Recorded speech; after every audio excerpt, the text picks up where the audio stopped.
अब यो क्वेशनमा के सोधेको छ भने ए दिएको छ बी दिएको छ। अब ए मा 0 हुँदा बी मा 10 हुन्छ रे, ए मा 1 हुँदा बी मा 13 हुन्छ रे, ए मा 2 हुँदा बी मा 16 हुन्छ रे, ए मा 3 हुँदा बी मा 19 हुन्छ रे।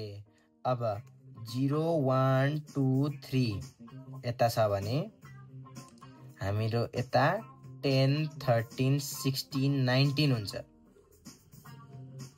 यो ए टु बी को के हो फंक्सन हो। अब हामीलाई के चाहियो, यो यस्तो यस्तो यस्तो यस्तो छ। हामीलाई के चाहिँदैछ, बी टु ए को इन्भर्स फंक्सन चाहियो हामीलाई। बी टु ए 10 13 16 19 मा बाट चाहिँ हामीले उल्टो लग्नु पर्यो।